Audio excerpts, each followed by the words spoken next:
Un énorme berger allemand s'était coincé la tête entre des barreaux métalliques froids, grognant et paniqué. Les adultes restaient figés, ne sachant pas comment aider. Puis, soudain, un bébé a rampé en avant et a fait quelque chose qui a bluffé tout le monde. C'était un matin tranquille dans le quartier de Willow Creek. Tout semblait calme jusqu'à ce que les aboiements commencent. D'abord, un aboiement fort, sec, inquiet, puis un autre, puis un long hurlement paniqué.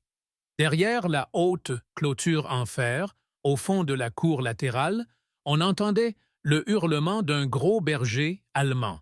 Sa grosse tête était coincée bien serrée, coincée entre des barres métalliques froides. Personne ne comprenait comment elle avait réussi à se fourrer là-dedans, mais elle était piégée et terrifiée. Au bout de quelques minutes, les gens ont commencé à sortir de chez eux à cause du bruit. Le chien se débattait de toutes ses forces, griffant le sol avec ses pattes. De la bave coulait de sa gueule. Il hurlait de peur. La tranquillité du matin était brisée. Maintenant, tout le monde regardait ce chien en galère et le temps passait.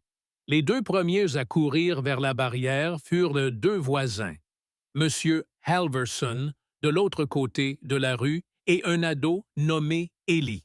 Ils essayaient, de calmer le chien. Ils parlaient doucement, tendant leurs mains gantées.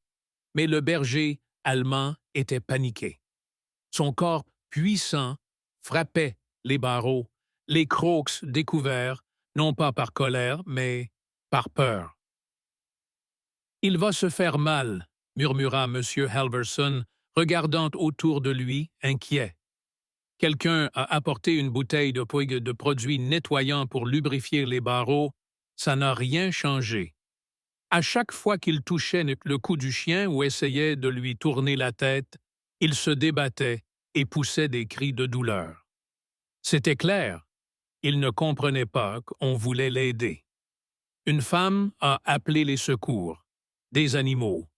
Une autre a essayé d'appeler le propriétaire. Pas de réponse.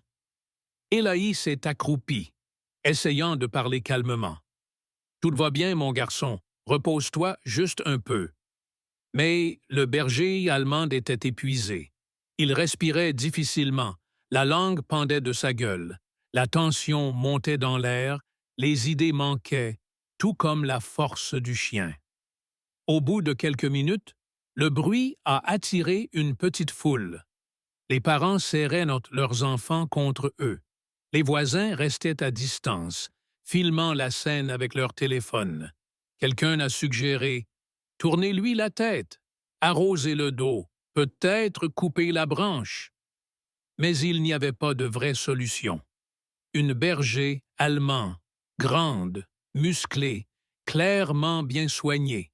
On voyait qu'elle s'était enfuie du jardin derrière et avait coincé sa tête entre les barreaux, sûrement en courant après un truc.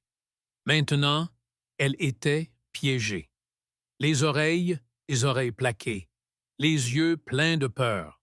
Une jeune femme a essayé de l'attirer avec une friandise, mais le chien n'a même pas réagi, trop effrayé.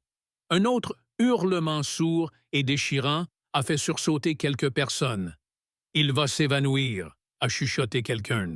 Monsieur Halverson a rappelé le service de capture des animaux. Ils ont dit qu'ils arriveraient dans 20 minutes, marmonna-t-il. 20 minutes, ça peut être trop long. Tout le monde restait là, impuissant, à regarder l'animal souffrir. Et soudain, un léger bruissement de petites pattes se fit entendre au bout de la cour. Pendant que les adultes discutaient et que le chien se débattait, personne n'avait remarqué une petite silhouette qui rampait dans l'herbe depuis le porche d'à côté. En pyjama bleu et avec des toutes petites baskets, à peine capable de marcher, le bébé avançait avec une curiosité innocente, attiré par les aboiements. Il s'appelait Noah. Sa mère s'était détournée. Juste une minute pour aller chercher une bouteille dans la cuisine. Pendant ce temps, Noah s'était faufilé par la porte, laissant derrière lui un pot de biscuits, et maintenant ses grands yeux bleus étaient fixés sur le bruit devant lui. Quand on l'a remarqué, il était déjà à mi-chemin de la clôture, avançant avec assurance vers la scène. La foule a retenu son souffle. « Noah !» a crié quelqu'un. Mais le petit n'a pas ralenti. Il s'est approché tout près de la clôture, où la tête du berger allemand était encore coincée, et s'est assis à quelques centimètres à peine. Ses petites mains se sont posées sur les barreaux en fer. C'est tout. Ils sont restés figés de peur. Un faux mouvement, et ça aurait pu tourner au drame. Le temps semblait s'être arrêté. Le chien, qui, il y a une seconde, hurlait et se débattait, s'est soudain figé. Ses yeux fous ont croisé ceux du petit, assis calmement devant lui. Pas de grognement, pas d'élan, juste un silence étrange, comme si quelque chose de sacré avait envahi cet espace. Noah a cligné des yeux, regardant le chien sans aucune peur. Ses petits doigts ont saisi le bout d'une brindille et il a ri doucement. Un rire pur, limpide. La foule a retenu son souffle. Une femme a fait un pas en avant pour récupérer l'enfant, mais M. Halverson l'arrêta. « Attendez », murmura-t-il, la voix tremblante d'incrédulité. « Attendez juste un peu. » Le berger allemand commença à respirer plus doucement.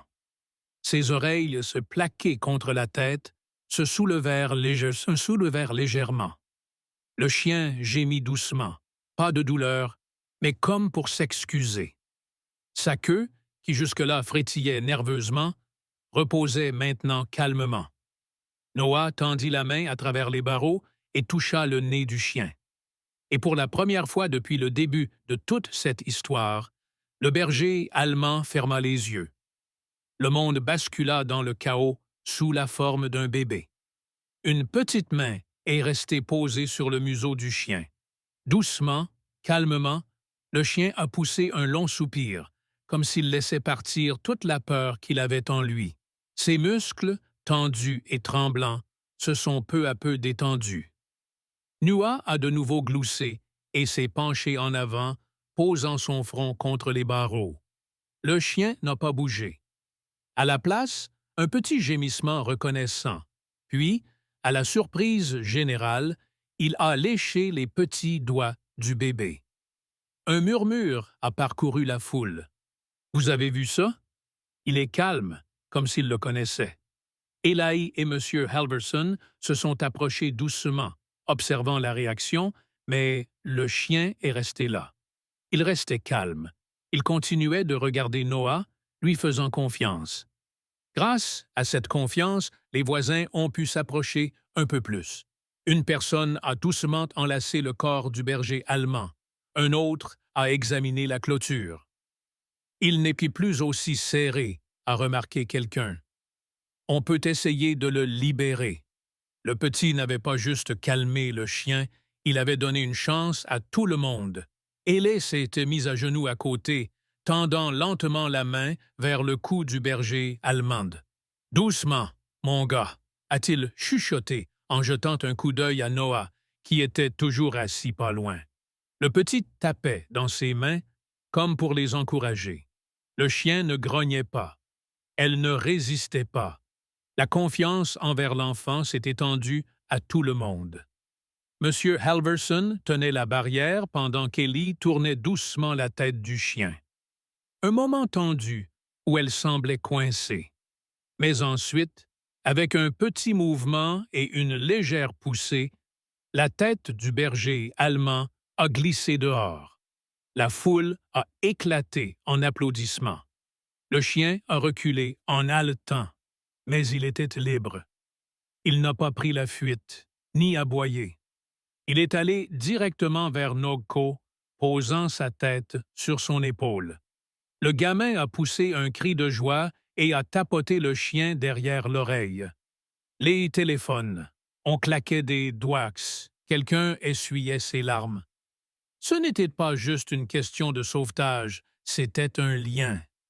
Les adultes, qui quelques minutes plus tôt n'osaient même pas s'approcher du chien, tapaient maintenant dans leurs mains, séchaient sur leurs joues pleines de larmes. Le petit a fait ce que personne n'a osé faire.